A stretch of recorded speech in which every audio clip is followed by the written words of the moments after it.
RTI Live News. Ask for right. నమస్తే, welcome to RTI Live News. ప్రభుత్వ పాఠశాలలో విద్యాబుద్ధులు నేర్పుతున్న ఉపాధ్యాయుడు తన కుమారుణ్ణి కూడా ప్రభుత్వ పాఠశాలలో చేర్పించి 10 మందికి ఆదర్శంగా నిలుస్తున్నారు. ఈ సంఘటన నాగర్ కర్నూలు జిల్లా నాగర్ కర్నూలు మున్సిపాలిటీ పరిధిలోని ఉయ్యాలవాడ గ్రామం ప్రాథమిక పాఠశాలలో ఉపాధ్యాయుడిగా నిధులు నిర్వహిస్తున్న రాజన్న జీవిత లక్ష్యం ప్రభుత్వ పాఠశాలలో బలోపేతం. పేద నిరుపేద విద్యార్థులకు మెరుగైన విద్యా బోధన చేయడమే తన అంతిమ లక్ష్యం. బడి అంటే మన బ్రతుకు బాట, భవితకు బాట, నవ సమాజ నిర్మాణానికి పునాదులు.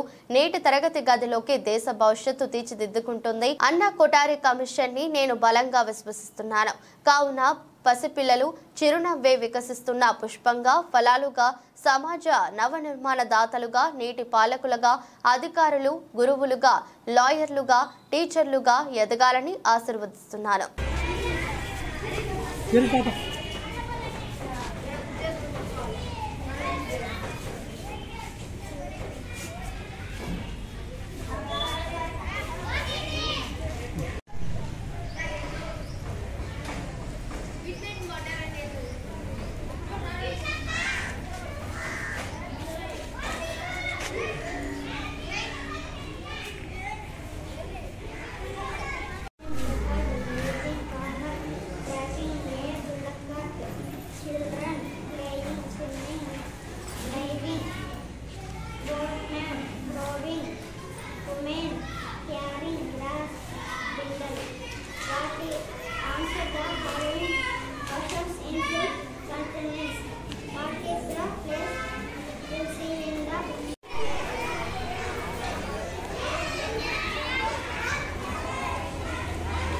నా పేరు రాజన్న.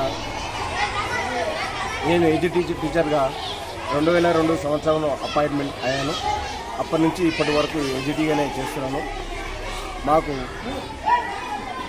ఒక బాబు, ఒక పాప. మా బాబును కూడా ఈ యొక్క నేను పనిచేస్తున్న ప్రభుత్వ పాఠశాలలోనే చదివించడానికి మొగ్గు చూపాను.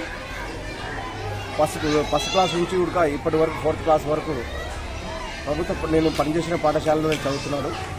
ఇంత గతంలో శ్రీపురంలో పనిచేసినప్పుడు ఆడ ఫస్ట్ క్లాస్ నుంచి చదివాడు. ఇప్పుడు ఉయ్యాలవాడకు ఎడ్యుటీగా నేను ఇక్కడ ట్రాన్స్ఫర్ అయ్యాను.